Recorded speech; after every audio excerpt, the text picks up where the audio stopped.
warahmatullahi wabarakatuh. Alhamdulillah, nahmaduhu wa nasta'inuhu wa nastaghfiruh wa na'udzu billahi min shururi anfusina wa min sayyiati a'malina. Man yahdihillahu fala mudilla lahu wa man yudlil fala hadiya lahu. Asyhadu an la ilaha illallah wahdahu la syarika lah wa asyhadu anna Muhammadan abduhu wa rasuluh. Amma ba'd. Hadirin dan hadirat yang dirahmati Allah Subhanahu wa ta'ala, sebelum kita baca hadis pada malam ini, saya ingin mengulas beberapa perkara yang mungkin boleh menjadi manfaat dan pengajaran kepada kita. Walaupun tuan-tuan sekarang berada dalam suasana orang politik panggil pasca bersih dua, dan saya juga dijemput besok oleh PAS untuk majlis negara kebajikan dan usaha oleh UMNO untuk pasca bersih dua. Saya tak mungkin pergi kedua-dua kan? Tetapi ada beberapa perkara yang saya ingin sebut, yang mungkin kita pelajari daripada krisis yang berlaku di kalangan orang Islam hari ini. Dunia, khususnya Barat, mereka melihat sesuatu yang serius terhadap pencabulan yang mereka katakan sebagai hak asasi manusia. Saya tidak mau membahaskan tentang apa yang berlaku dalam bersih itu, apatah lagi saya sendiri tak pergi. Tetapi saya ingin menyebut bagaimana dunia Barat, mereka ialah, walaupun kita mengkritik mereka, tetapi dari segi nilai rakyat, mereka mempunyai suara yang kuat. Warga mereka tidak boleh disentuh sebarangan. Kerajaan sentiasa takut kepada rakyat, kerana rakyat apabila tertindas, dia bersuara dan akan ada pihak yang mendengar suaranya. Dan ini telah menjadi sesuatu yang diterima oleh masyarakat moden pada hari ini. Bahkan ramai orang yang hidup dalam dunia Islam, mereka frust, terutama dalam dunia Arab, disebabkan kerana hak asasi mereka yang tidak dijaga. Sebahagian rakyat Arab Muslim atau orang-orang Islam dalam dunia Islam, kadang-kadang nyawa mereka itu lebih murah daripada binatang di negara Barat. Seekor binatang yang nak disembelih, ada persatuan yang tak bersetuju sembelih haiwan, yang menggesa supaya dibius dulu sebelum dia tak rasa sakit ketika disembelih. Tapi ramai orang dalam dunia Islam yang disembelih dan siapa pun tak boleh membantah. Lalu di celahan itu timbul pula pandangan-pandangan di kalangan golongan agama sendiri tentang apakah yang dikatakan ketaatan kepada pemerintah dalam dunia Islam. Dan paling yang kita dengar ialah kebelakangan ini, dulu mungkin kata taat-taat saja. Sekarang ni dengan kemunculan sahabat-sahabat kita yang agak hebat-hebat juga dari segi ilmunya, khususnya ilmuwan muda UMNO ataupun ulama muda UMNO, maka kita dapati hadis-hadis Nabi SAW mula dilontarkan mengenai perkara-perkara berkaitan dengan ketaatan ini.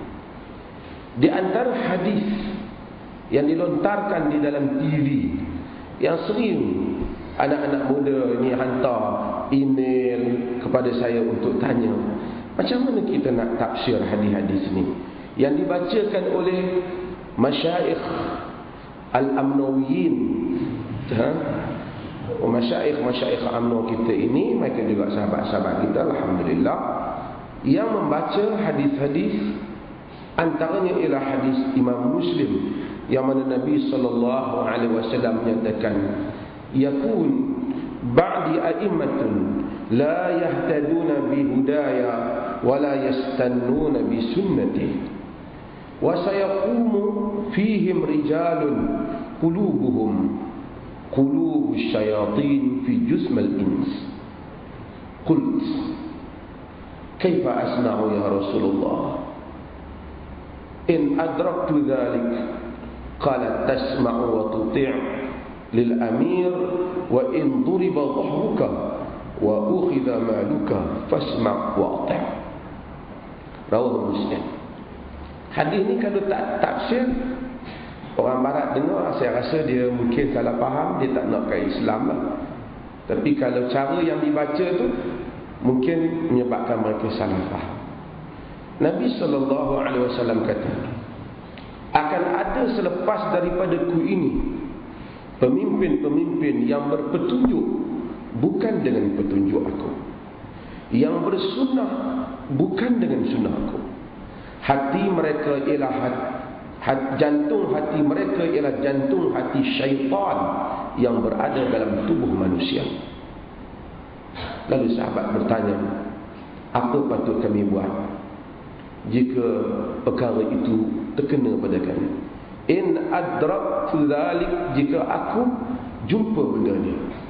Nabi SAW kata, tasma'u wa tuti'u lil amir, kamu dengar dan kamu taat kepada pemerintah, kepada amir, kepada ketua, kepada amir.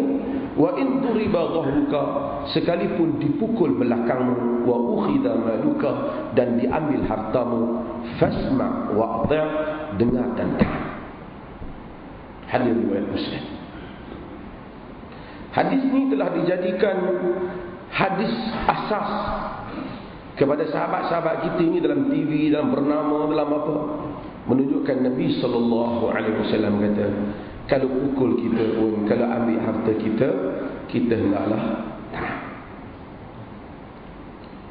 Lebih daripada itu, jika tuan-tuan lihat, ada saya punya forum yang dianjurkan oleh alfikrah.net, salah seorang di kalangan mereka ni, walaupun dia bukanlah daripada aliran agama, menyatakan sekiranya dibunuh keluarga saya pun, saya tidak akan membantah pemerintah kerana saya disuruh taat oleh Nabi SAW.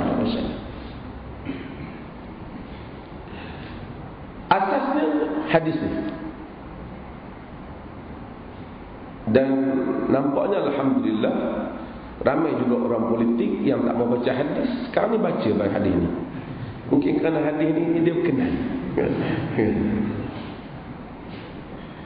Sebelum saya nak jawab hadis ni, saya nak sebut tentang masalah utama orang Islam. Masalah utama orang Islam apabila dia membaca hadis ataupun nas-nas Islam, bukan orang Islam, masalah utama orang ada ilmu. Apabila dia membaca nas-nas yang terpilih sahaja, nas-nas yang mana dia rasakan apabila dia baca itu, dia boleh mendapat satu kedudukan ataupun boleh mendapat publicity yang baik. Kita tak pernah dengar orang buat forum bertalu-talu, forum 6 ahli panel menegaskan hadis ini. Tapi alhamdulillah kawan-kawan kita buat. Walaupun sebenarnya kalau nak kira yang Nabi ucap, Nabi bukan ucap hadis ini saja. Ada hadis lain juga yang Nabi ucap. Antaranya dalam riwayat Muslim juga Nabi kata, "Ma min rajulin yustar'a ra'iyyan yamutu hina yamut wa huwa ghashul li ra'iyatihi illa harramallahu alaihi al-jannah." Hadis riwayat Muslim juga. Tidak ada satu orang yang Allah Ta'ala berikan dia kuasa untuk menguasai rakyatnya, dia mati, pada hari dia mati dia menipu rakyatnya, melainkan Allah haramkan untuknya syurga. Hadis ni, bila seseorang tu dia mula pro pemerintah, dia tak baca.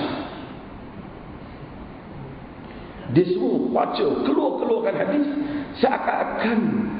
seakan-akan jika orang itu tak kenal Islam, dia dengar dengan syarah, huraian, kempen hadis-hadis yang semacam tadi, dia merasakan, kalaulah dia orang barat datang dengar, dalam masyarakat Islam ni pemerintah boleh buat apa saja, kebah harta benda ke, dia rasuah ke, dia curi duit kita ke, dia seksa kita ke, kita hanyalah taat dan sabar.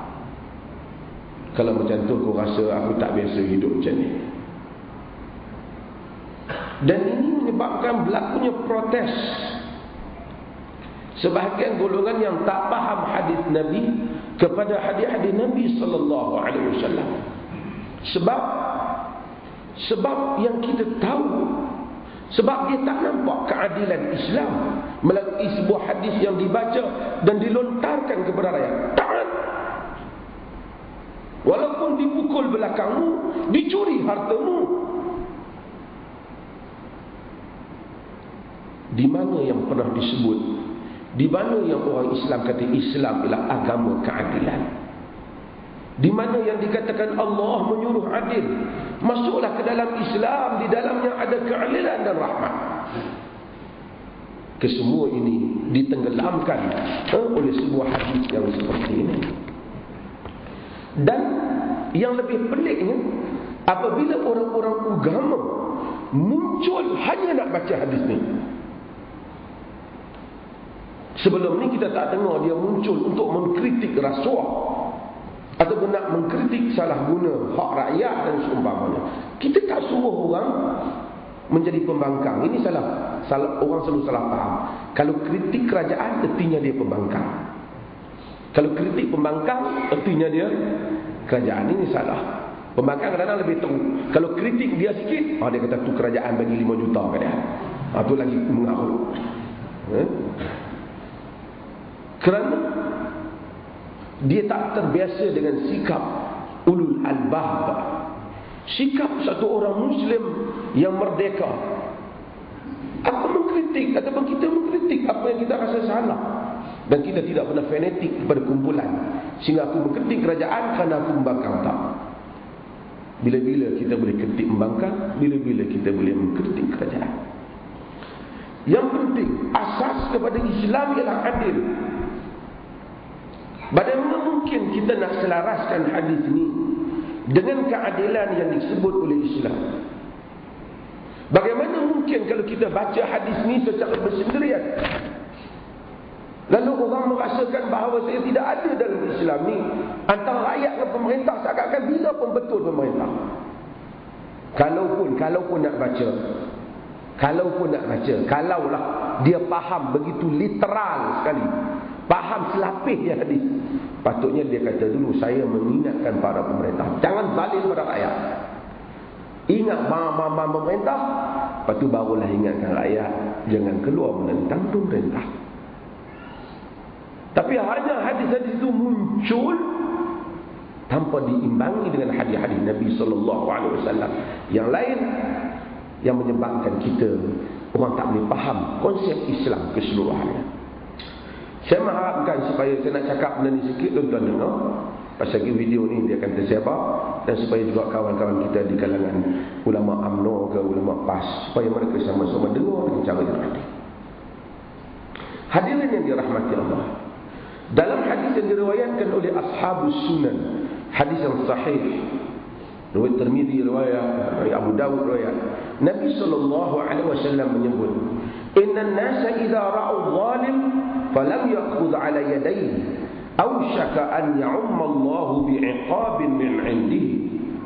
Sesungguhnya manusia apabila melihat orang yang zalim, kemudian dia tak menghalangnya, memegang tangannya, tangkis dia, tahan dia, ditimbangi Allah akan mengenakan kepada mereka semua hukuman daripada Allah. Mengapa hadis ini tidak dibaca? Ini juga hadis Nabi SAW. Nabi menyatakan kalau tengok orang zalim, halang dia. Tiba-tiba kita baca, kalau orang zalim ambil harta kita, pukul belakang kita, tak apa, sebelah lagi kita baca. Ini ada bab. Bila hadis tu kelihatan bertentangan, kita nak kena tafsirkan hadis. Nak kena lihat konteks sesuatu hadis Nabi sallallahu alaihi wasallam. Nabi sallallahu alaihi wasallam ada satu perjanjian yang dibuat sebelum, di zaman jahiliyah, sebelum Nabi dibangkitkan menjadi Rasul. Perjanjian itu di rumah Abdullah bin Jad'an. Dalam perjanjian itu, orang-orang besar Quraisy berjanji, Nabi sallallahu alaihi wasallam sebut halful mutayyibin ma'a umumati, syahadtu halful mutayyibin ma'a umumati, aku menyaksikan perjanjian orang-orang yang mulia di kalangan bapa-bapa saudaraku. Fama ahabba anna li humran ni'am wa inni ankusuhu, aku lebih suka,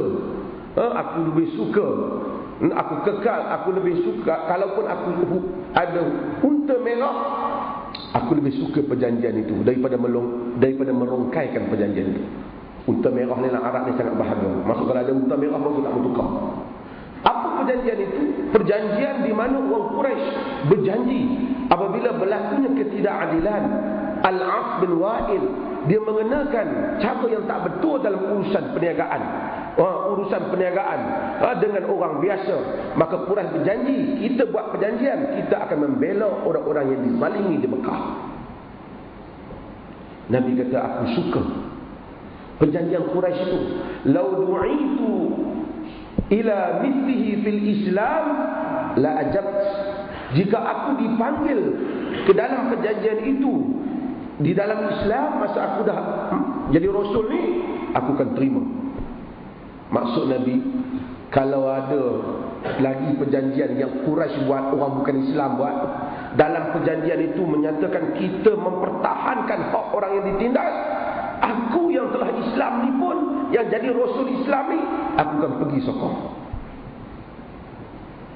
Maksudnya betapa Nabi sallallahu alaihi wasallam luaskan konsep ini. Itu perjanjian Quraisy buat. Nabi kata, kalau aku dah jadi Rasul ni, aku dah Islam ni, Quraisy ada lagi perjanjian macam tu, aku pergi sokong. Maksudnya tak salah orang Islam kalau tengok ada orang buat perjanjian untuk mempertahankan, misalnya katakanlah ni alam sekitar daripada dicemari, green, macam-macam sekarang NGO tahankan kehijauan dunia ni. Patut tak saya orang Islam pergi? Itu perjanjian yang baik, dia patut pergi. Nabi kata, lau du'itu fil Islam ila mislihi fil Islam la ajabt, jika aku dipanggil untuk perjanjian seperti itu dalam Islam, saya pergi. Jika ada orang buat persatuan mempertahankan hak orang yang dizalim, patut tak kita pergi? Walaupun yang buat tu bukan Islam, patut tak kita pergi? Patut kita pergi. La ajabt, aku akan pergi. Saya bukan kata suruh pergi siapa, saya tahu, tapi jangan terlalu sempitkan konsep. Hanya kalau orang Islam saja ajak, kita boleh pergi.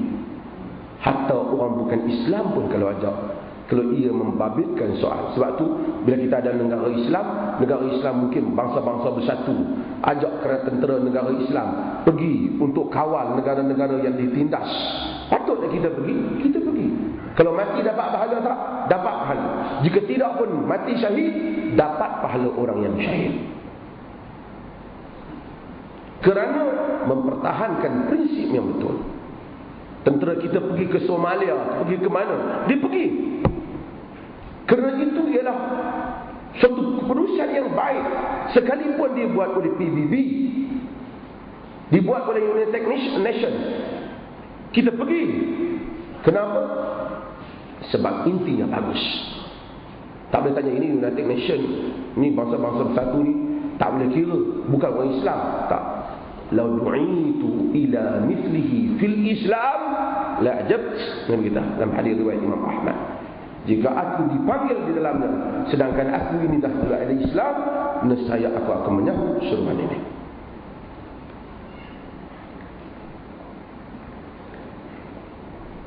Habis itu kalau ada hadis-hadis Nabi SAW, seperti mana yang kita tak tengok tadi,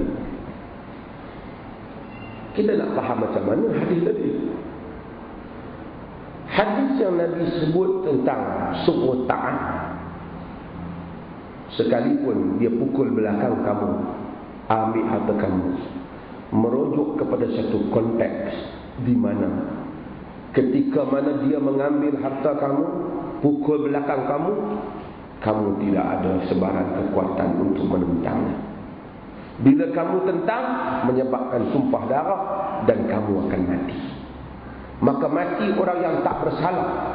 Boleh diambil 10,000, kita keluar ke jalan, pergi perang yang dengan zaman dahulu terutama. Ada pedang, ada apa. Dan juga pemerintah-pemerintah seperti Saddam Hussein, dia telah mati. Siapa boleh dia boleh ambil anak darah orang dan seumpamanya. Kalau keluarga keluar menentang, dia sapu satu keluarga. Nabi kata ketika itu kamu dengar dan taat. Dan kita kena dengar dalam perkara apa? Kerana Nabi kata la ta'ata li makhluqin fi ma'siyatil khaliq. Tidak ada ketaatan kepada makhluk di dalam bermaksiat kepada Khaliq. Artinya taat dalam perkara yang tak salah. Kalau perkara yang salah, tak boleh taat. Tapi keluar menentang sehingga menyebabkan kita yang terkorban. Dengan kekerdilan kita di hadapan kuasa yang besar, Nabi suruh kita duduk, jangan keluar. Jika kita mampu untuk mencegahnya, seperti para ulama, Imam Nawawi pernah pergi memberi amaran pada pemerintah. Ramai ulama bangkit memberi amaran pada pemerintah. Adakah mereka berdosa? Tak, kerana mereka berkemampuan. Dan Nabi SAW dalam masa yang sama, Nabi menyebut, man qutila duna malihi fahuwa syahid, wa man qutila duna ahlihi fahuwa syahid, wa man qutila duna dinihi fahuwa syahid, man qutila duna damihi fahuwa syahid. Hadis yang diriwayatkan oleh Imam Ahmad dan dengan juga Ashabus Sunan, kecuali Ibnu Majah, yakni hadis Abu Dawud, Tirmizi yang lain meriwayat, An-Nasa'i meriwayat hadis yang sama. Siapa yang mati kerana mempertahankan hartanya, dia syahid. Bukan dia mati syahid, maksudnya dia dapat pahala orang mati syahid. Mungkin tidak seperti sepenuhnya dengan segala kelebihan orang mati syahid, tetapi dia mendapat juzuk daripada orang mati syahid. Kerana Nabi kata syuhada dalam umat Nabi ni banyak. Mati ta'un pun syuhada, mati sakit perut pun syuhada, syahid. Walaupun tak sama pahala ada yang mati dengan syahid ma'rakah, syahid di medan. Tapi apabila satu orang masuk dalam rumah kita dan menceroboh harta kita, nak curi harta kita, kita lawan pencuri itu pun katok kita mati, kita dapat pahala. Man qutila duna ahlihi fahuwa syahid. Siapa yang mati kerana mempertahankan keluarganya, dia syahid. Tapi mesti pertahan yang betul. Orang mari kacau nak darah kita, kita pertahan. Dia pukul kita sehingga mati, kita dapat habuan syahid. Tapi ini ialah sangat luas. Harta kita halal, anak kita, harta kita halal, rumah kita halal, kita pertahankan yang halal. Dengan kita pun curi orang untuk kita bertahan pula, tak boleh lah. Tak dapat syahid lah. Nabi SAW kata, man qutila duna dinihi fahuwa syahid. Ini syahid yang sebenar. Siapa mati kerana mempertahankan agama, dia syahid. Wa man qutila duna damihi fahuwa syahid. Siapa yang mati kerana mempertahankan nyawanya, dia juga adalah mati syahid. Bila kita tahu hal ini, maka kita tahu bahawasanya sesiapa yang mati kerana mempertahankan, kalau pemerintah ambil harta dia mampu, dia tak bagi, masuk nak ambil harta, dia tahan harta dia dibunuh oleh tentera pemerintah, adakah dia dapat pahala mati syahid? Dia dapat pahala mati syahid kerana hadis ini. Habis Nabi kata taat, Nabi telah memberikan irsyad, panduan. Nabi tak suruh, kita tak wajibkan kita lawan, bimbang kita mati. Kalau kita sabar mengelakkan nyawa kita, maka itu lebih baik. Kerana daripada musnah harta dengan musnah nyawa, biarlah sikit harta, nyawa masih ada.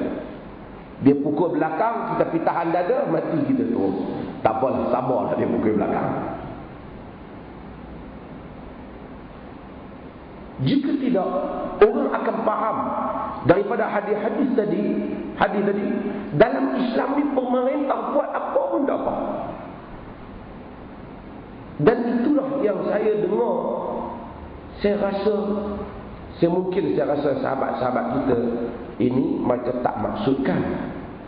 Tapi boleh kerana dalam kegairahan nak baca hadis-hadis itu, tak sempat nak huraikan, nak bagi warning kepada pemerintah. Maka orang bimbang, orang awam anggap bahawasanya pemerintah dalam Islam ni hang lukulah, hang tampaklah, kita tak boleh kata alhamdulillah.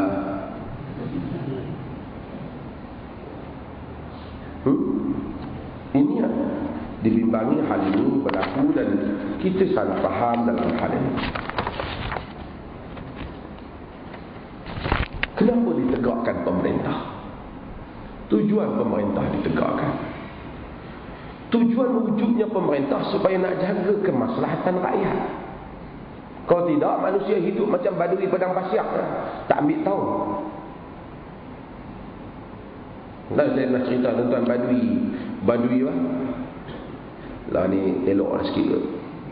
Badui di Arab Saudi, di tengah padang pasir ni, kadang-kadang tak tahu apa. Dia kira kambing kan. Di Jordan dulu pernah badui ni orang banyak kan. Dia tu banyak, kambing dia lagi banyak. Ribu kambing dia. Dia pernah nak masuk pilihan raya Jordan, kalah, siapa nak undi badui. Dia merajuk, dia nak bawa kambing-kambing dia dan minta sempadan elok. Dia geram. Terpaksa Dewan Raja pergi pujuk dia. Kabilah banyak. Satu orang pernah cerita saya, dia bawa lori sayur. Dia daripada Palestin.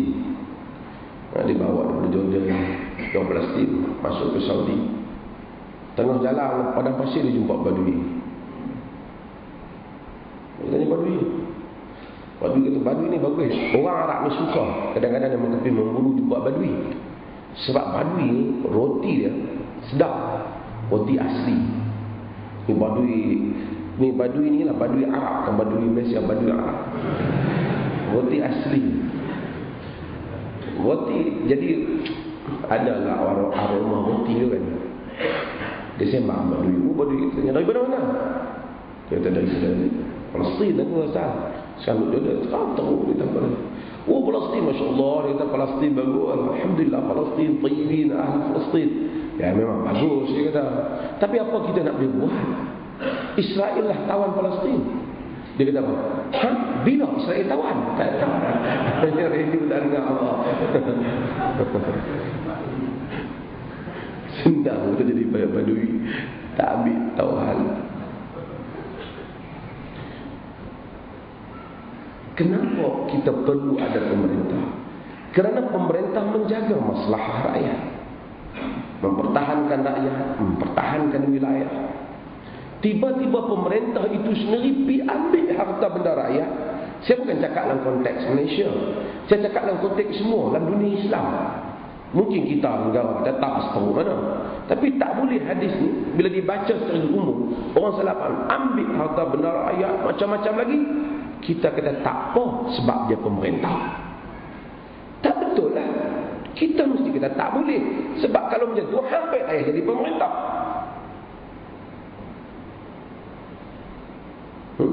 Hadirin dan hadirat, dan Nabi SAW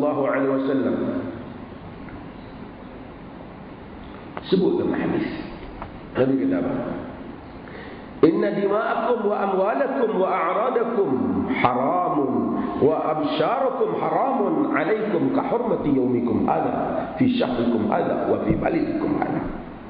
Sesungguhnya darah kamu, harta kamu, marwah kamu adalah haram untuk ditumpahkan, seperti mana haramnya hari ini, yaitu hari-hari haji. Haramnya bumi ini, haramnya bulan ini. Haram untuk pemerintah menumpahkan harta benda rakyat, mencurinya, menumpahkan darah mereka. Haram. Dan kita mesti sebut 3 kali, haram, haram, haram. Tak boleh. Bukan sebelah pihak. Kita sebutkan ayat haram, haram, haram, dan kita sebut juga pemerintah haram, haram, haram. Bagi adil, kedua-dua belah pihak kita sebut. Nabi SAW sebut, innama ahlakal ladzina min qablikum annahum idza saraqa fihim asy-syarif taraku wa in saraka fihim ad-dha'if aqamu alaihi al-hadd. Hadis Bukhari.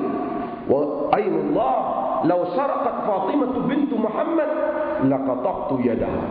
Musnahnya orang-orang terdahulu apabila orang ada kedudukan di kalangan mereka mencuri, mereka diam.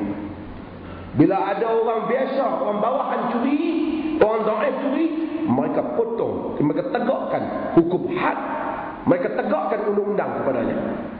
Demi Allah, jika Fatimah bintu Muhammad mencuri, nescaya akan aku potong tangan. Tiba-tiba kita mari bagi baca, kalau pemerintah pukul itu kira belakang kita pun, kita jangan tutup dia. Saya ingat telah berlaku kesalahan dalam pembacaan hadis Nabi sallallahu alaihi wasallam. Hadirin yang dirahmati Allah, dalam peperangan Badar, Nabi sallallahu alaihi wasallam dia addal sufuf ashabi yaumul Badar. Nabi perbetulkan saf. Tentang kita tengok tentera kan, dan nak perang dia ada apa? Dia ada saf dia buat kawat dia. Nabi SAW dulu ni 1400 tahun dulu, bila nak perang, Nabi tengok saf, tengok pembarisan tentera. Dan masa Nabi tengok pembarisan tentera itu, Nabi pegang anak panah. Dan salah seorang yang duduk dalam barisan tentera ni, dia ni pergi ke depan sikit. Nama dia Sawad bin Ghaziyah. Dia pergi depan. Nabi SAW colok dia dengan apa? Macam tentera, colok dia dengan anak panah. Dia marah. Dia bukan marah. Dia kata, ya Rasulullah, auja'tani. Wahai Rasulullah, engkau menyakitkan aku. Qad ba'athaka Allah bil haqq wal 'adl. Allah telah menghantar engkau dengan kebenaran dan keadilan. Kenapa pergi kampung? Maksudnya Nabi kata istawi ya sawad. Nabi kata luruskan saf ai sawad. Nabi tolak dia. Dia kata ya Rasulullah, Allah hantar kau dengan kebenaran dan keadilan, tapi kau bagi nyakitkan aku. Tapi ikut padan dia kan, tentera biasa duduk dalam saf, nak perang duduk pergi depan orang. Nabi nak disiplinkan. Sekarang kita tengok tentera disiplin kan. 1400 tahun dulu Nabi tentera, Nabi ajaklah disiplin ni apa nama barisan ni.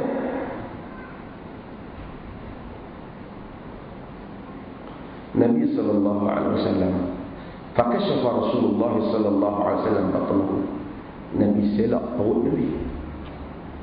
Nabi kata istaqim. Kita balas.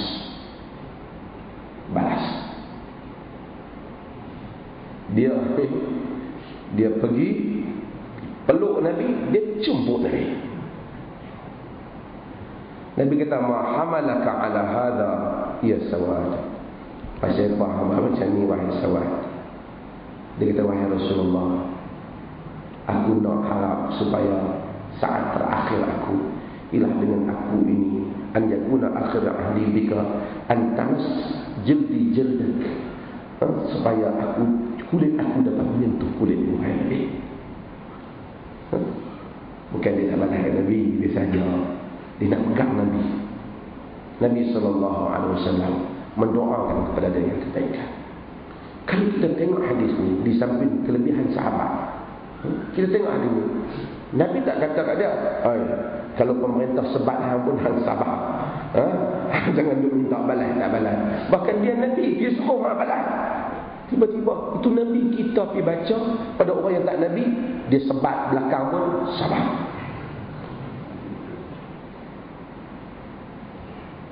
Kita telah baca hadis dan konteks yang salah. Kita telah baca hadis Nabi sallallahu alaihi wasallam. Dan konteks seperti ini, mudah-mudahan Allah Taala rahmati kita. Dan juga berikan kebaikan, insya-Allah. Mudah-mudahan sahabat-sahabat kita, ulama muda UMNO, mereka berniat untuk kebaikan dan Allah beri kebaikan untuk semua. Yang salah dibetulkan, yang betul diteruskan.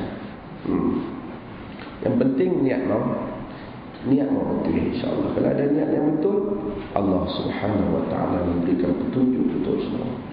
Manusia kadang-kadang silap, kadang-kadang salah dalam ijtihad mereka. Tapi selagi mereka ikhlas kepada Allah dan mendoakan kepada Allah jalan yang betul, mudah-mudahan Allah menunjukkan jalan yang betul. Babun nahi 'anil takalluf wa huwa fi'lun wa qaul la maslahata fihi bi masyaqqati. Bab larangan berlebih-lebihan, iaitu perkataan dan perbuatan yang tidak ada apa-apa faedah dengan mana ia menyusahkan. Agama ni naha 'anil takalluf. Apa maksudnya? Kita dilarang dalam agama ni kita membuat benda yang payah, yang tak ada apa-apa kepentingan. Buat satu benda dengan kadar-kadar.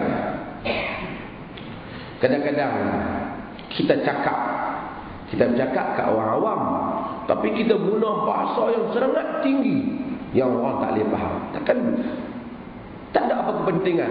Saja nak bagi pakcik kampung tu kata hebat dia ni. Kenapa hebat pakcik? Dia cakap sampai pakcik tak boleh faham. Hebat. Itu takalluf. Begitu juga dalam agama. Kadang-kadang tak ada satu pasal, walaupun ada pandangan fiqh, tetapi kadang-kadang kita tu takalluf. Setengah tempat dia kata lepas sembahyang Jumaat, sembahyang Zuhur pula, takut Jumaat tak sah. Allah fardukan sehari 5 waktu, dia jadikan 6. Terutama sebahagian orang kita, ialah mereka amalkan qaul dalam mazhab, tetapi ini takalluf. Dalam mazhab katanya tak takut yang kalau yang 6 40 orang, takut manalah tahu salah seorang tu terbatai tak habaq kat kita. Kalau dia pertama tidak ada nas yang jelas yang menyatakan 40 orang Jumaat. Semuanya nas ijtihadi, andaian, yang boleh diberikan banyak pentakwilan. Dalam mazhab Abu Hanifah 3 orang pun boleh salat. Saya dulu duduk di Lembita, sembahyang Jumaat 12 orang ataupun 20 orang macam tu dah. Mana cukup. Kalau kita nak pakai 40 orang, satu terang nak tunggu hak besar tu, lepas tu hak tua pula mati. Mana kalau tambah kawasan tak sampai, masyarakat kawasan tu akan jahil lah Jumaat itu apa. Jangan kira Malaysia, kita kena kira negeri-negeri yang terpencil, yang mana orang Islam barangkali 20 orang, 30 orang dalam satu kawasan. Sementara maka Islam ini kemudianlah pas sembahyang tu suruh buat sembahyang Zuhur. Ini kadang-kadang takalluf. Agama memberikan keringanan, dan agama suruh kita jangan bebankan apa yang Allah tidak beban. Allah sendiri tak bebankan kita. Kadang-kadang orang lain batai, takkan Allah nak beban kat kita. Misalnya kata 40 orang, andai kata diterima qaul itu, tiba-tiba salah seorang batai tak habaq kat kita, takkan Allah nak hapuskan pahala sembahyang lagi 39 dalam perkara yang mereka tak tahu. La yukallifullahu nafsan illa wus'aha. Kadang-kadang berfikir tentang fikir yang bukan-bukan andaian. Dan ini kadang-kadang kita tengok, itu takalluf. Sebab itu yang takalluf itu yang sehingga yang takbir tak jadi, itu takalluf. Dia kata qasad, ta'riq, ta'in, kena ingat ini, ingat yang ni, ingat yang ni. Padahal perkara itu dah terangkum. Bila kita minum air, dalamnya terus ada. Tak payah ingat ini air saya minum H2O, 2 hidrogen, 1 oksigen. No. Bila awak minum air, bila kita kata niat, bila kita nak minum air, kita ada niat. Niat minum air, ni air yang mana satu? Kalau kita tak 5 cawan, duduk rabah tak tahu nak pilih, tu memang tak settle lah niat dia, tak pastilah niat dia. Tapi bila kita tak ambil, ini ada niat kita, tujuannya nak minum. Tentu ada beza masa kita ambil air antara tujuan nak minum dan tujuan nak curah atas kepala orang. Tapi takalluf. Sehingga bab niat tu daripada nak belajar niat jadi was-was. Syaitan masuk, tak jadi salat. Takalluf dalam wudu, daripada patut ambil wudu sampai jadi basah lencun, dosa tak sah lagi. Takalluf dalam qiraah, daripada baca sah sampai tu imam dah 3 rakaat dah, dia duk Fatihah tak habis. Duk bismillah, bismillah. Sekali kali bismillah terbayang muka tu buku tajwid dia. Tak sah, tak sah.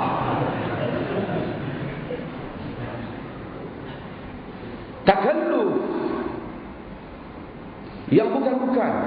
Agama itu sederhana.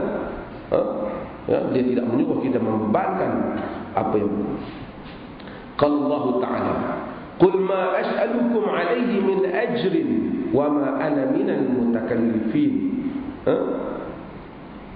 Katakanlah, maksudnya katakanlah, yakni Muhammad, ma as'alukum alaihi min ajrin, aku tak minta daripada kamu di atas dakwah ini sebagai apa-apa habuan. Allah, itu para anbiya. Ini asas semua nabi sama. Kempen mereka dakwah tanpa interest. Bukan pinjaman tanpa interest. Dakwah tanpa kepentingan. Kut main nak dakwah kerana nak suruh orang bagi apa benda ke, orang bagi anak darah ke, para anbiya tak ada yang ni. Tak ada sebarang intention, melainkan hanya semata-mata mencari rahmat Allah dan melakukan tanggungjawab yang telah diperintahkan oleh Allah. Yang ni tak ada kat mereka. Yang ni ada kat orang lain. Fikir yang tu, fikir yang ni, fikir yang tu di atas dakwah. Para anbiya tak ada. Walaupun sebahagian para anbiya itu tak berjaya pun, di sudut mempengaruhi kaumnya. Dalam hadis Nabi kata, wan nabiyyu laisa ma'ahu ahad. Dan pada hari akhirat kelak ada nabi yang tak ada seorang pun di belakangnya. Kempen tak jaya langsung. Sebab mereka tidak pernah mengubah niat dan tujuan dakwah mereka. Dan inilah jika perkara yang pertama yang nak dicontohi daripada para nabi oleh para pendakwah ialah mencontohi keikhlasan niat terhadap dakwah. Tak ada kepentingan. Sekarang masih pernah jadi pendakwah. Oh, pendakwah macam-macam. Lepas dakwah boleh iklan, lepas iklan boleh jual orang, lepas jual orang jual pahala, macam-macam. Ni nak main bulan puasa, pahala RM5, pahala RM10. Tak tahulah ditimbang apa. Kita boleh kata, Assalamualaikum Ustaz, pahala RM6. Jadi pergi pahala RM6. Assalamualaikum, bagi pahala RM20. Pahala RM20. RM20 sekarang pahala apa kata? Tanya tu supaya nak jawab.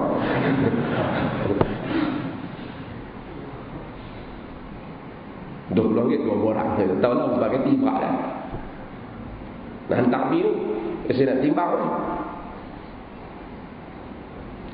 Tak ada. Para anbiya tidak ada. Ya bani akhi, in kunta turidu bima ji'ta bihi malan jama'na laka amwalana hatta takuna aktsara minna mala. Wahai anak saudaraku, jika kamu berdakwah ke mana kamu kerana kamu inginkan harta, kami akan kumpulkan harta-harta kami sehingga kamu jadi orang yang paling banyak harta di kalangan kami. Ya bani akhi, in kunta turidu bima ji'ta bihi mulkan malaknaka alaina. Jika engkau berdakwah kerana engkau nak jadi raja, kami lantik engkau menjadi raja. In kunta turidu bima ji'ta bihi syarafan sawatnaka alaina. Jika kau berdakwah kerana nak jadi ketua, kami lantik engkau menjadi ketua. Nabi SAW tidak terima ini semua. Nabi tak pernah duduk satu hari dan kata, bagus juga kita terima. Mula-mula kita berlakon macam mereka dulu, lepas tu kita buat pelan-pelan. Nabi tak buat. Nabi meneruskan agenda seperti biasa. Wa in kanu la yaftinunaka 'anil ladzi awhayna ilaika litaftari 'alaina ghairah. Hampir mereka itu memalingkan kamu wahai memfitnah kamu wahai Muhammad, yakni mengenakan kamu, memalingkan kamu, menyebabkan kamu terseleweng daripada yang sebenar. Allah beritahu, litaftariana alaina ghairah, supaya kamu melakukan satu perkara yang tak benar di tafsiran ini, macam satu pembohongan ke atas kami. Itu tujuan mereka. Nabi tak mau. Walaupun bila mereka offer Nabi fikir, macam mana dengan cara dakwah yang mereka ajak ni? Ambil jawatan dulu ke? Kemudian dakwah. Ambil jawatan jangan dakwah lagi, diam. Bagi jadi besar dulu, kaya-kaya dulu, baru kita dakwah. Dah. Agama tak benar. Jalan kehidupan seorang da'i.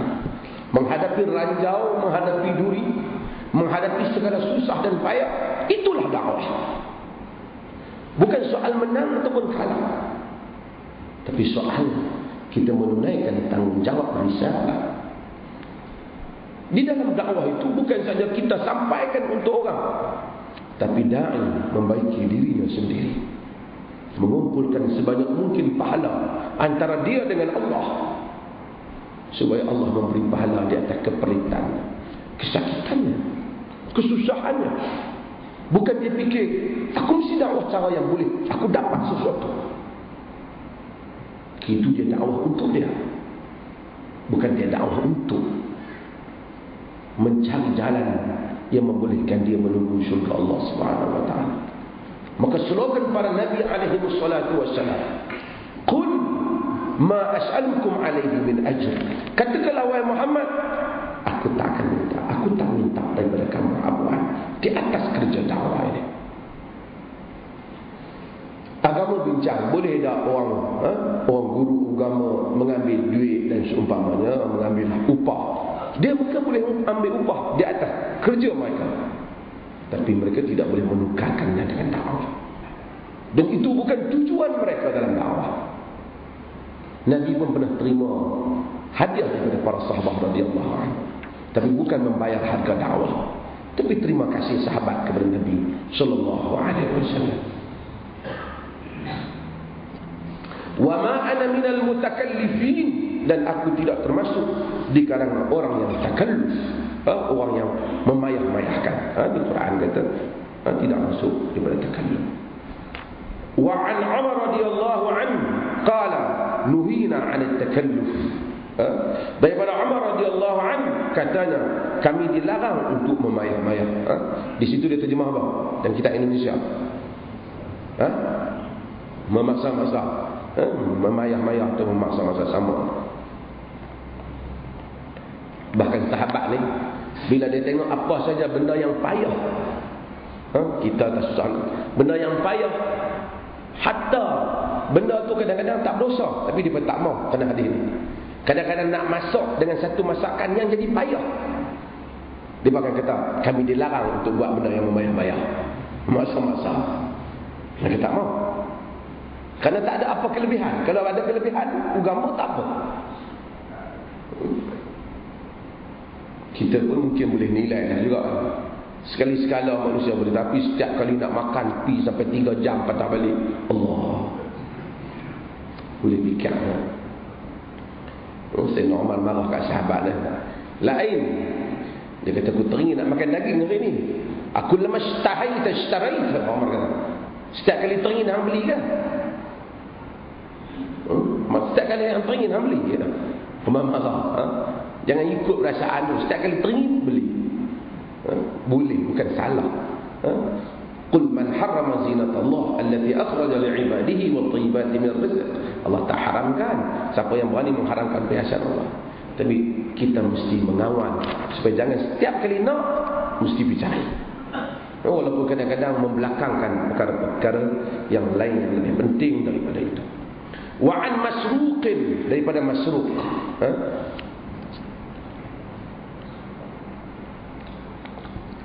Masruq ni, Masruq bin Ajda' Al-Hamdani. Dia ni, Masruq ni, kalau kita tengok segi bahasa, Masruq ni yang kena curi. Masruq ni ialah tabi'in. Dia ambil hadis daripada Ubay bin Ka'ab. Ni daripada Abdullah bin Mas'ud. Dia juga ambil daripada Aisyah.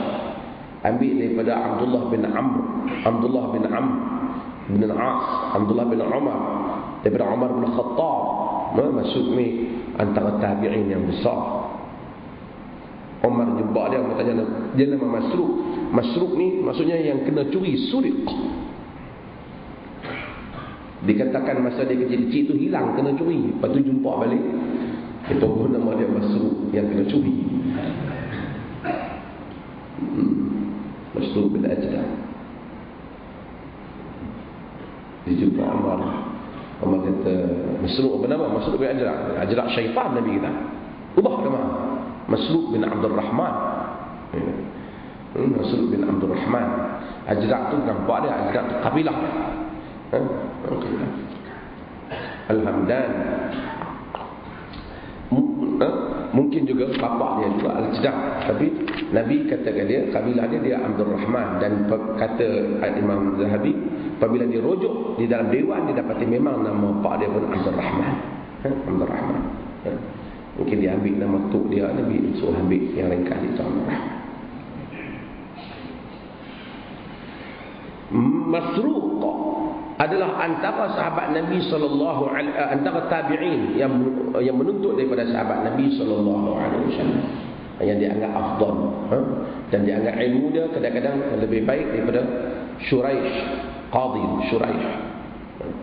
Katanya, dakhalna ala Abdullah bin Mas'ud radhiyallahu anhu.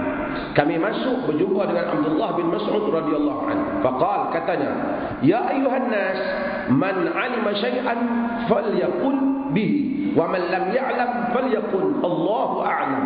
Fa inna min al-'ilm an taqula lima la ta'lam Allahu a'lam. Qala Allah ta'ala lin nabiyhi, qul ma as'alukum 'alayhi min ajrin wa ma ana minal mutakallifin. Hadis riwayat Bukhari. Kata dia masuk kepada Abdullah bin Mas'ud radhiyallahu anhu, sahabat Nabi. Katanya, Abdullah bin Mas'ud berucap, dia kata, wahai manusia, sesiapa yang mengetahui sesuatu, maka hendaklah dia kata, yakni dia bagi tahu apa yang dia tahu. Wa man lam ya'lam, siapa yang tak tahu, falyaqul Allahu a'lam, katakanlah Allahu a'lam. Fa inna min al-'ilm an taqula lima la ta'lam Allahu a'lam. Kalau di antara ilmu itu, tanda hang berilmu, bila hang kata pada benda yang hang tak tahu, Allahu a'lam. Allahu a'lam. Ada orang tanya kita, dia kata, pasal apa dia pas kau duk kata Allahu a'lam, tak payah nak belajar. Kita kata, itu tanda ilmu. Bila kita tanya satu guru, dia tak tahu, dia kata Allahu a'lam, kita tahu maksudnya dia berilmu.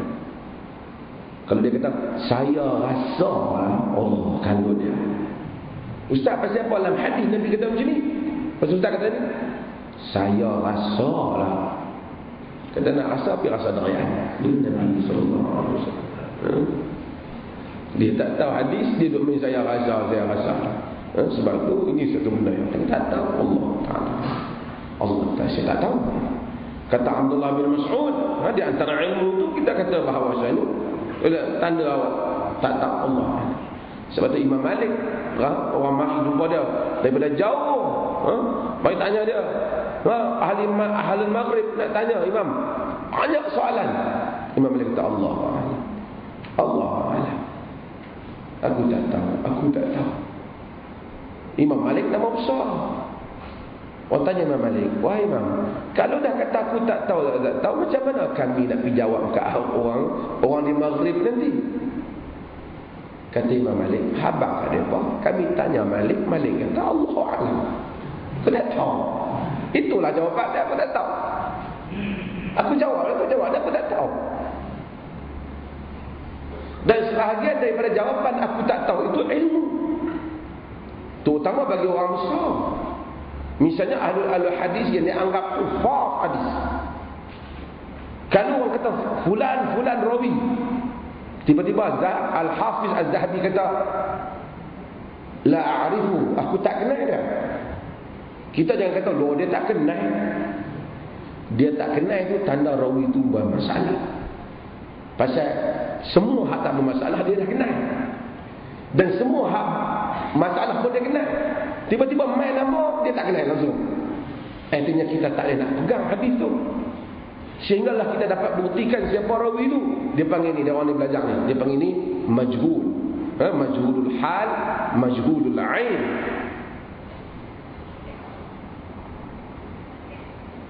Bila masalah yang besar dalam syarak, kita tanya satu orang alim, dia kata wallahu a'lam, saya tak tahu.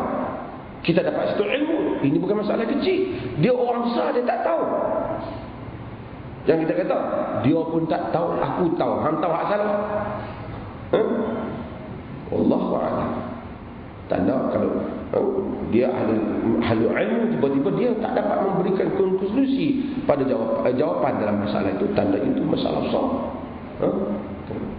Katanya, qala Allahu lin-nabi, Allah kata pada nabinya, qul ma as'aluku alaihi min ajr wa ma ana minal mutakallifin. Katakanlah, aku tak minta balasan dan aku bukanlah orang yang memaksa-maksa atau memayar-mayar. Wallahu a'lam. Kita buka kepada soalan. Ya.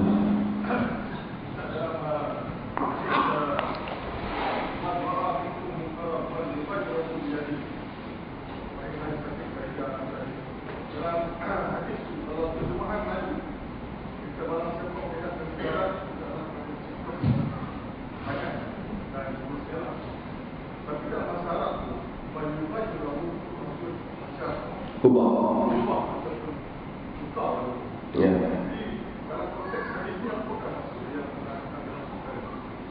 Maksudnya siapa yang melihat munkar, maka dia hendaklah ubah. Salah satu daripada ubah itu cegah. Cegah itu mungkin boleh bermaksud ubah, tapi ubah itu lebih banyak. Kita boleh ubah dia daripada munkar menjadi tidak munkar. Daripada dia nak buat munkar, tak boleh dia buat munkar. Itu semua ubah. Tapi kita terjemah halang ataupun cegah lah. Cegah ni kerana nak halang munkar. Kadang-kadang perkataan ubah boleh jadi benda tu nak jadi munkar, kita ubah jadi baik balik. Jadi baik. Kerana dia kadang-kadang nak buat munkar, kerana bila bukan saja kita ubah tu menyebabkan terhalang dia daripada buat munkar, bahkan dia kadang-kadang kembali buat baik. Itu juga fal yughayyirhu bi yadi, maka dia hendaklah ubah dengan tangan. Fa illam yastati' fa bi lisan, jika tak mampu dengan lidah. Kalau kita tengok orang mungkar, kita kena ubah dia dengan tangan kita. Kalau kita tak mampu, dengan lidah kita. Tengok siapa yang dengan tangan kita. Anak kita mampu dengan tangan kita. Kita pemerintah, kita mampu ubah mungkar dengan tangan kita. Kalau tak mampu juga, dengan lidah. Kita tegur dengan mulut. Tapi kita tak mampu tu maksud, kalau kita tegur, dia menjejaskan kita. Tapi setakat menjejaskan nego kita RM3.5 ya, tak badan. Sebab tu Imam Nawawi ketika syarah hadis ni, dia kata kalau kita pergi kedai, kita tengok orang beli barang dan kita tahu barang tu tak elok, kita pakai beras umpamanya. Kalau kita ni beras ni RM6. Kita tahu beras tu bukan RM6. Semua beras ni kita tahu duit. Kita wajib, kata Nawawi, pihak bang ada, beras ni sebenarnya RM3.5. Saya toki beras tu kita ubah. Kita kadang-kadang mungkin tak habang kat dia tu, kita ubah dia ni, dia pun tak boleh nak beli, jadi tak terkena tipu lah dia ni. Wajib, kata Nawawi. Ataupun kita wajib bagi tahu kat dia tu, kenapa awak jual mahal benda yang sebenarnya di pasar dia murah. Tapi kalau kita biar sehingga dia ditipu, maka kita dapat dosa.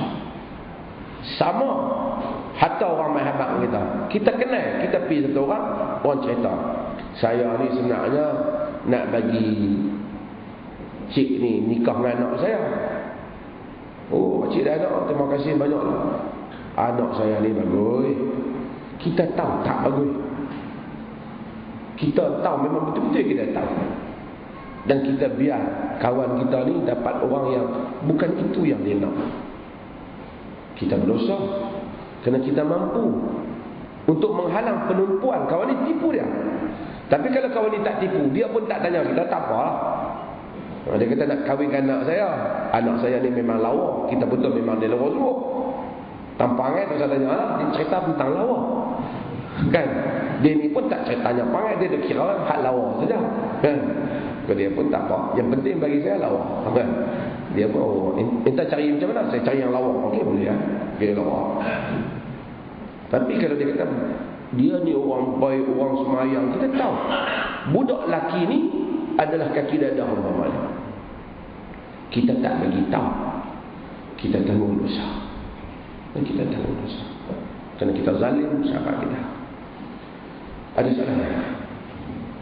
Ya.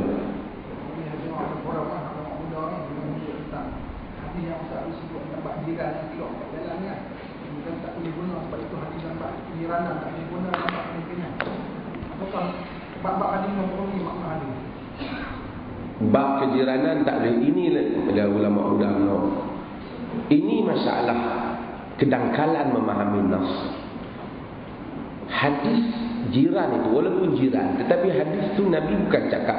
Kita bukan bincang antara jiran dan pemerintah, tapi kita bincang bagaimana Nabi sendiri menunjukkan satu contoh bahawasanya jika satu orang tu tak boleh diubah kemungkarannya, kezalimannya dengan cara kita sendiri abang dia, dan tak ada jalan dah, kita boleh pi minta kawan-kawan lain yang lalu di jalan tu supaya membantah dia.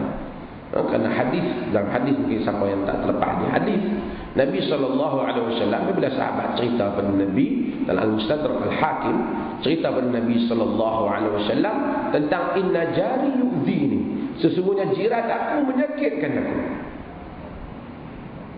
Nabi kata, Nabi suruh keluarkan akhruj mata'aka 'ala at-tariq, keluarkan barang-barang kau, letakkan dia di jalan. Lalu letak di balik, setiap orang lalu dia kata ma sya'nu ma balu, apa cerita kau? Dia kata inna jari yu'dhini, sesungguhnya jiran aku menyakitkan aku. Maka setiap orang yang lalu kutuk jiran dia, sehingga jiran dia kata masuklah ke rumah hang, irji' ila baitik la udhiyaka abada, masuklah ke rumah kau, aku tak akan menyakitkan kau lagi. Nabi ajak, padahal dia satu orang, jiran tu tak kuat mana individu, tapi tu pun pergi pakat ramai juga orang tepi jalan. Kalau kita fikir dari sudut Allah, nak ubah kezaliman satu pemerintahan lebih besar. Saya tidak menyuruh orang demonstrasi, tapi untuk menyatakan haram secara total, tanpa mengambil kira hanya orang tu keluar pergi ke jalan. Ini saya rasa terlalu dangkal. Sedangkan Nabi membenarkan orang dalam jiran. Pasal apa tak benarkan pemerintah? Oh, pemerintah kena ada hadis tadi. Sebab apa? Sebab belakang ke, ambil ini pun kena sabar. Ini adalah kepahaman yang salah. Kadang-kadang saya mungkin terima juga, sebahagian mereka ini hanya baca hadis tanpa memahami fiqhul hadis. Fiqhul hadis. Ya? Lalu hadis-hadis ini dibaca dalam musim-musim yang macam ni, maka nampaklah ketidakadilan. Seakan-akan hadis Nabi ini memberi lesen kepada para penguasa untuk buat apa saja. Saya bukan nak berpihak pada kerajaan ataupun pembangkang, tapi dengan cara baca hadis tu. Dan percayalah, pemerintah yang ada pada hari ini pun, jika dia turun ke bawah besok, dia pun tak mau dah hadis tu. Tuan-tuan percaya? Dia pun tak mau. Dia nak baca, dia terima hadis saya baca pula dah kan. Dia pun tak mau. Sebab apa dia mau? Sebab hadis itu untung dia. Cuba pergi baca hadis larangan-larangan dari pemerintah pada dia, dia pun tak mau buat forum. Ada dia nak jemput masuk dalam ATM untuk baca hadis-hadis larangan pemerintah menipu rakyat, tentu dia tak menang. Saya bukan kata pemerintah kita mesti menipu. Saya tahu pemerintah kita dibandingkan dengan sebahagian negeri dunia ketiga, kita jauh lebih baik. Tetapi cara mengolah hadis itu adalah cara yang kurang tepat. Kurang tepat. Ya, silakan. Oh, kursi banyak soalan. Ya.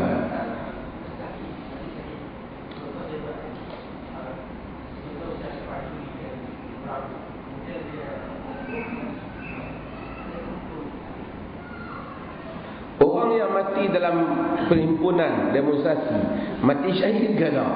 Tentu dia tidak mati syahid yang pertama. Sebab itu bukan ma'rakah antara Islam dan kufur. Mati syahid ma'rakah, maksud syahid perang medan. Dia bukan syahid perang medan. Tapi boleh tak dia kemungkinan mendapat pahala syahid? Kemungkinan pahala tu mungkin ada. Tengok diri dia lah. Sebab orang mati sakit perut pun syahid, mati tahun pun dapat pahala syahid. Mati kerana dia pahala tu dia luas. Pahala tu dia luas. Kerana kita nak tengok lah. Asalnya orang yang keluar menentang pemerintah ataupun menentang ni, kita kena beza. Asal rakyat yang keluar mengkritik pemerintah dalam konteks negara demokrasi, dia sebenarnya tak menentang, kerana itulah benda yang terkandung di dalam perlembagaan itu sendiri. Perlembagaan tu membenarkan. Tapi kalau dia bawa parang turun ke jalan, dia mati, memang dia buruh. Buruh maksudnya orang yang keluar menentang pemerintah dengan senjata. Dan ini dia bahaya.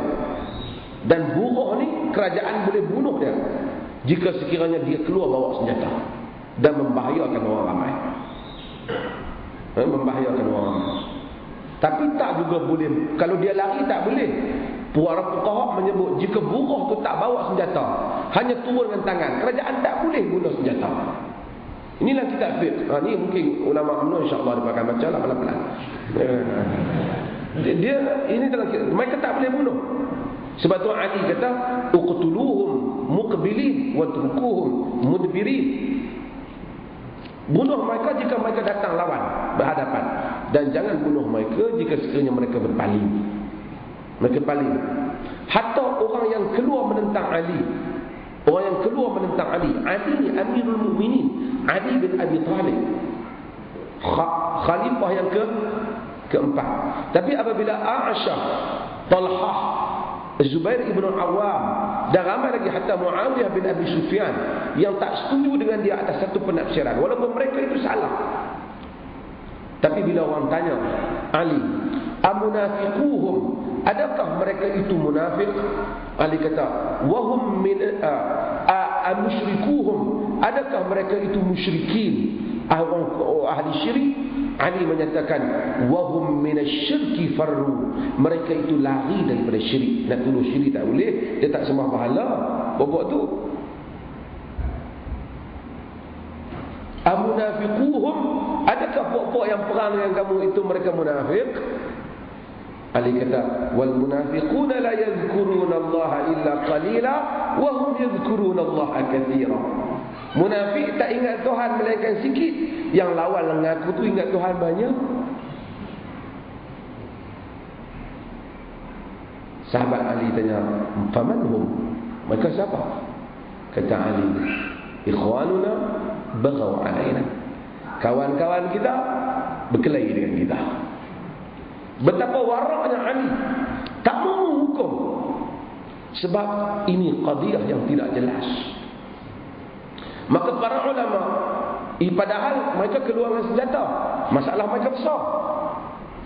Maka ada beza antara buruh khawarij dengan orang demonstrasi dalam negara demokrasi.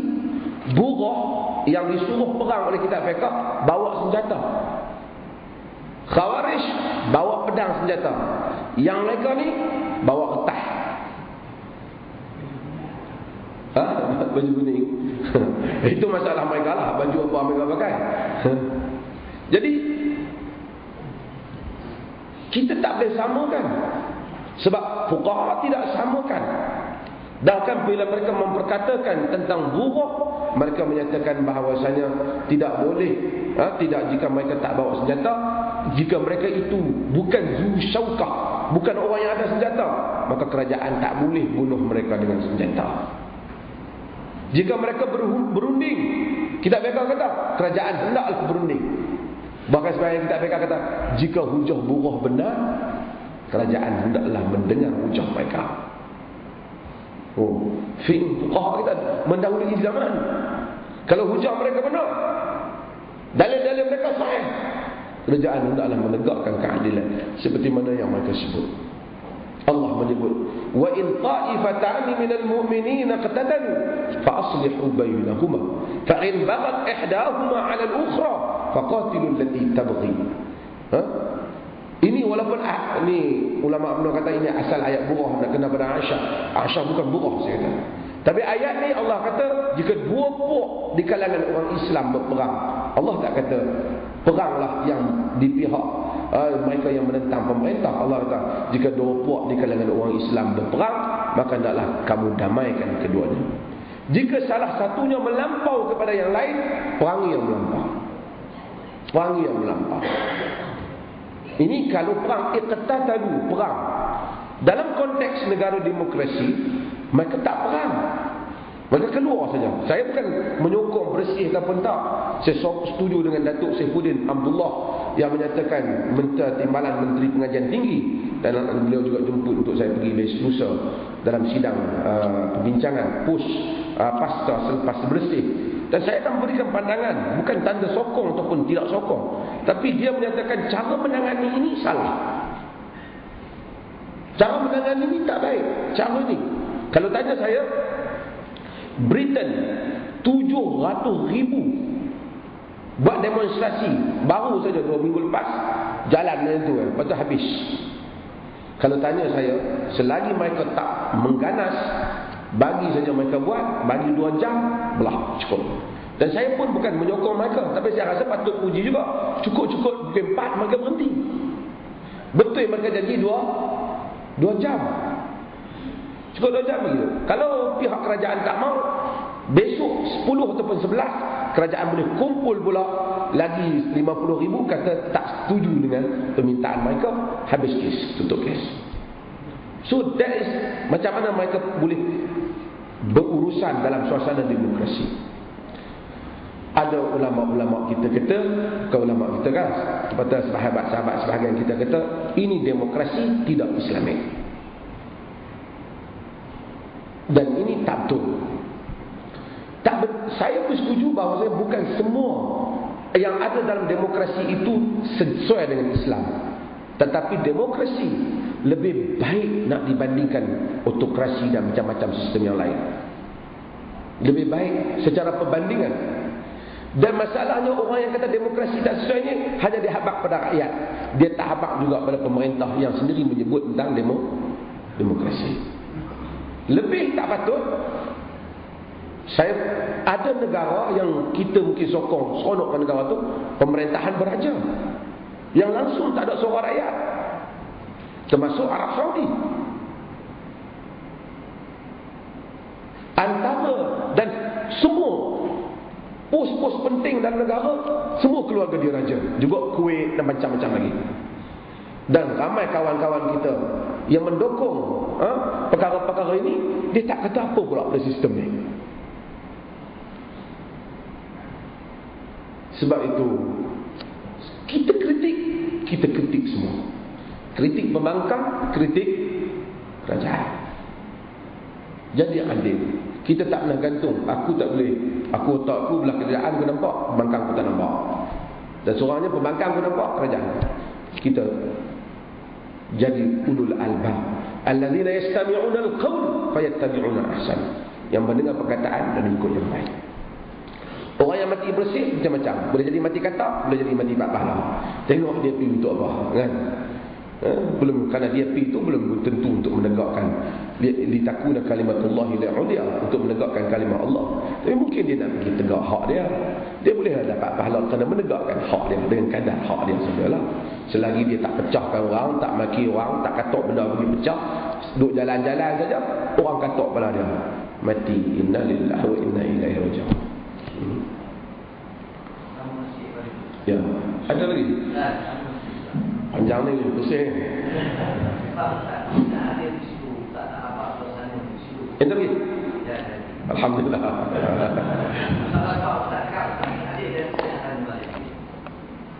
Jangan hari itu hanya buka jalan yang berlawan takbir bermacam-macam.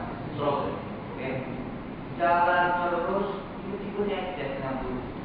Belum okey lah, kalau boleh tembak kamu lagi. Tapi cara langsung kimia yang digunakan boleh tembak orang. Sekiranya yang hadir itu tadi promo atau pergi rempur dia, sekatan dia, itu tidak. Persoalannya kita tidak rempur, kita tidak ganggu dia, hanya bergerak. Dia seolah-olah seperti tidak kawal. Apakah dia seorang menjaga keselamatan terbanyak? Dia juga masih yang sama mencari nilai. Saya telah sebut sebelum daripada bersih berjalan. Kalau baca artikel saya bersih wajib berjalan secara bersih. Saya kata siapa saja yang memulakan provokasi, sama ada demonstrator, iaitu orang yang buat demonstrasi, ataupun polis, mereka menanggung dosa. Jika polis memulakan, polis yang menyembur rakyat, dia yang memukul orang yang tak bersalah, dia menanggung dosa. Umar bin Hubairah apabila dinasihati oleh Al-Hasan Al-Basri, apabila Hasan Al-Basri, dia tanya Hasan Al-Basri, ada surat-surat daripada khalifah yang mai padaku, kadang-kadang nampaknya bagus, kadang-kadang nampaknya menzalimi orang, apa patut aku buat? Salah seorang ulama kata ke dia, engkau tak bersalah kerana engkau telah diberikan arahan oleh orang atasan yang berdosa. Tapi Hasan Al-Basri kata kepada dia, sesungguhnya apabila malaikat datang dan mengambil nyawamu, dia akan bertanya engkau di atas kezaliman yang kau lakukan pada orang lain. Wala tarkanu ila alladziina zalamu fatamassakum an-nar. Jangan kamu cenderung kepada orang yang zalim, mesti kamu akan ditentu oleh api neraka. Maka tak boleh, saya dah kata tak boleh pada buat demonstrasi, memecahkan harta benda kerajaan, menyetahkan harta benda rakyat, ataupun mereka maki polis, ataupun mereka buat sesuatu pada orang awam. Dan sekian tak boleh bagi polis untuk melakukan kezaliman dengan memulakan sebarang provokasi. Apa hak sebuah kerajaan mengharam rakyat jalan dah jalan? Di atas hak apa, nas apa? Termasuk ulama-ulama UMNO ini kena jawab. Nas apa yang menyatakan kerajaan berhak mengharamkan rakyat berjalan? Tidak ada nas yang boleh menyatakan haram rakyat untuk berjalan bila kerajaan tak boleh berjalan. Dia berjalan, cuma dia mungkin marah pasal ramai sangat jalan. Apa nas? Dia tak pukul orang, dia tak pecahkan benda. Kalau dia pecah benda, dia haram. Sebab itu saya daripada awal menyatakan, balangnya selepas hari lepas pada itu orang lain buat juga. Ta'rif ulul amri. Ini secara adil, ulul amri, penguasa. Bila pihak parti satu lagi pergi ke Kelantan, di Kelantan ada penguasa dia, mereka buat himpunan yang ramai, tutup jalan semua. Ulama-ulama ni tak sebut pula apa hukum buat untuk negeri itu, menyanggahi pemerintah negeri itu juga. Bahkan tak tanya pula sultan dia, dan tak tanya pula pada menteri besar dia yang telah menjadi penguasa di daerah itu. Hanya ulul amri ini di pihak satu pihak saja. Lalu nas-nas ni dibaca bagi ulul amri satu pihak. Saya kalau kata, kalau tak boleh di sini, tak boleh juga di Kelantan. Kalau boleh di Kelantan, boleh juga di sini. Bukan kerana saya pro pembangkang, banyak saya kata kat pembangkang. Tapi dalam kes ini, cara penghukuman pendalilan tidak adil. Jadi nak keluar, saya dulu saya tak setuju. Ada alasan tak ada kejelasan pada keluar untuk apa, dan bimbang berlaku pergaduhan.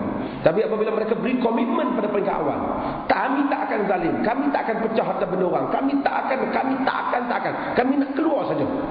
Saya dengar dia kata itu, saya kata dia boleh keluar.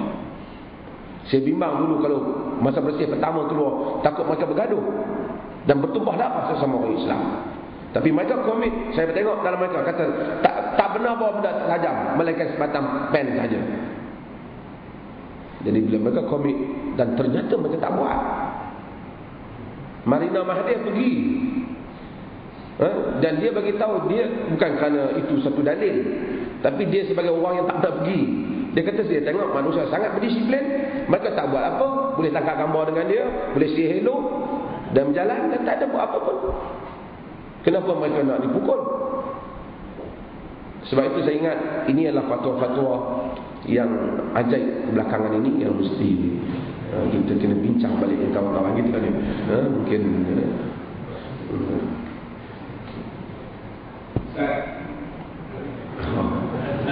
Haji Khalid tak tanya takut aku nak kitab ke apa.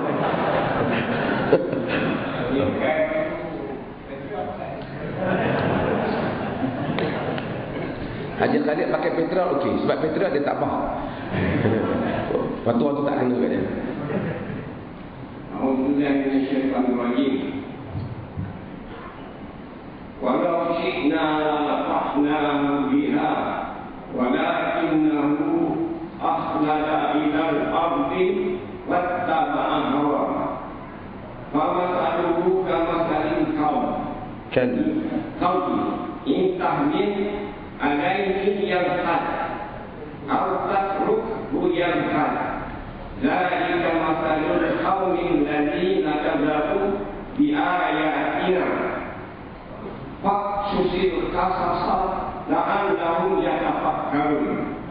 Maksudnya, dan kalaulah kami hendak niscaya kami tinggikan pangkatnya dengan sebab ayat-ayat itu, tetapi ia bermacam-macam cenderung kepada dunia dan menurut hawa nafsunya, maka bandingannya adalah seperti anjing.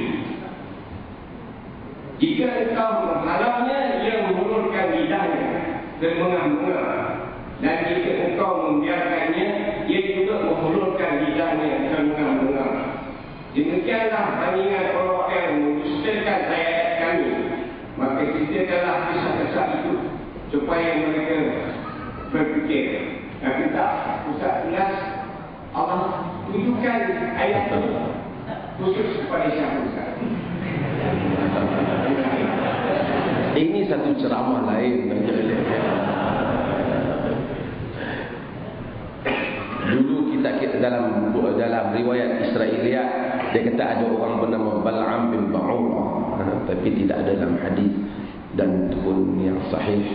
Riwayat Israiliyat kata Bal'am bin Ba'urah ni satu orang ulama Bani Israel, yang kononnya dulu dia orang Nabi Musa alaihissalam, yang kemudian dia terpengaruh dan kemudian dia pergi doa sehingga menyebabkan Nabi Musa hilang, sesat di padang pasir selama 40 tahun disebabkan kerana Bal'am bin Ba'urah doa.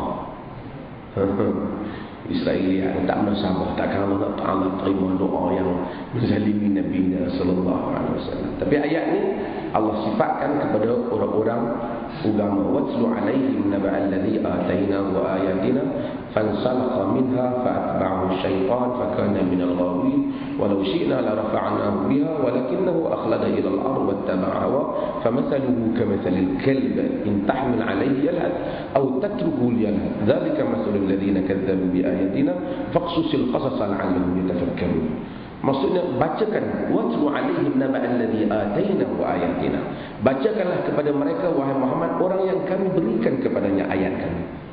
Fansalakha minha, maka dia insilah ni macam ular bersalin kulit tu, dia keluar daripada sarung dia.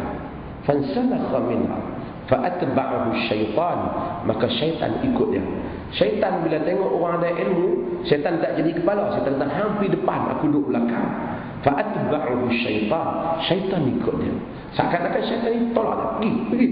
Fakana minal ghawin, maka dia termasuk di kalangan orang-orang yang sesat. Walau syi'na la rafa'nahu biha walakinahu akhlada ila al-ard. Jika kami mau, nescaya kami boleh angkat dia di atas muka bumi dengan ilmu dia. Ramai ulama walaupun ditindas, tapi bila dia mati dia diangkat oleh Allah. Nama dia diangkat, orang-orang saleh sayang kepadanya, orang-orang yang tahu hakikat ilmu sayang kepadanya. Walakinahu akhlada ila al-ard, tapi dia nak kekal dalam bumi, nak duduk di bumi, seakan-akan nak dapat habuan dunia. Wattaba'u hawa, dan mengikut hawa nafsunya. Famathaluhu kamathalil kalb, maka bandingannya samalah seperti anjing. Quran tidak pernah menyifatkan pelacur seperti anjing, penzina seperti anjing. Quran sifatkan ulama yang menjual ayat Tuhan sama seperti anjing. Satu lagi Tuhan sifatkan ulama ni dua. Satu Quran sifatkan anjing, satu lagi Quran sifatkan kaldai. Famasalil himar yahmilu asfara, macam kaldai yang tanggung asfar, tanggung buku-buku banyak tak tahu apa. Allah sifatkan ulama boleh jadi anjing, ulama boleh jadi kaldai. Famathaluhu kamathalil kalb, bandingan orang berilmu ini yang mana tak puas dengan ilmu yang Allah bagi. Kerana bukan semua orang Allah bagi ilmu. Ramai orang pergi mengaji nak dapat ilmu agama, dia tak jadi. Tapi ramai Allah jadi itu bukan dia alim, dia pandai ceramah. Tapi masuk ilmu, alim. Kita tahu alim, kita tanya hukum dia tahu, kita tanya ayat Allah dia tahu. Bukan senang. Allah nak kebaikan, man yuridullahu bihi khairan yufaqihu fid din. Siapa yang Allah mahu daripada kebaikan, Allah jadikan dia faham agama. Allah mahu dia kebaikan. Tapi dia jual ayat Allah. Famathaluhu kamathalil kalb, bandingannya seperti anjing. In tahmil alaihi yalhas, jika kau pikat dia, dia hulurkan lidah. Yalhas, lahas. Anjing kan kita tengok bisa bila lidah. Au tatruku yalhas, kalau kamu tinggalkan dia juga hulurkan lidah. Anjing tu bila-bila pun hulurkan lidah. Dia tak boleh. Anjing kita tengok semua tutup mulut dia. Tak ada. Sebab saintis kata anjing ni dia sentiasa panas. Dia sentiasa badan dia panas, dia mesti mengeluarkan kepanasannya. Pada dia tak cukup mengambil oksigen dia semua, dia sentiasa yalhas. Maka kalau dia tutup dia mulut dia tak boleh hidup. Ulama yang tak cukup dengan apa yang Allah bagi, sentiasa kepanasan dengan kehendak dan ketamakan kepada dunia dan kedudukan, yalhas. Dzalika mathalul ladzina kadzdzabu bi ayatina. Itulah bandingan orang-orang yang mendustakan ayat-ayat kami. Faqsusil qasasa la'allahum yatafakkarun. Bacalah cerita ini kepada mereka, wahai Muhammad, mudah-mudahan mereka fikir. Mudah-mudahan Allah Ta'ala selamatkan semua orang agama, pembangkang punya, kerajaan punya. Pembangkang pun bukan mesti betul. Kerana baca dalil nak bagi belah pembangkang lah. Kena dalil hak kena kat dia tak baca. Hak kena kat kerajaan dia baca. Jadi sama juga. Apa masalah bukan masalah kan. Bandingannya macam dengan anjing juga. Mudah-mudahan Allah Ta'ala selamatkan kita semua sama dengan kerajaan dan pembangkang, supaya jadilah para ulama yang adil. Kunu qawwamina lillah syuhada'a bil qist. Jadilah orang yang menegakkan kebenaran kerana Allah, saksi yang adil. Mudah-mudahan اللهم اجعل جمعنا هذا جمعا مرحوما وتفرقنا من بعده تفرقا معصوما ولا تجعل منا شقيا ولا محروما. صلى الله على نبينا محمد والحمد لله. Tuan-tuan, jangan lupa catat dan diary tuan-tuan. Saya tahu pada tuan-tuan ni sibuk. 22 dengan 23 kita ada program DIQ sehari. Malam 2 saya insya-Allah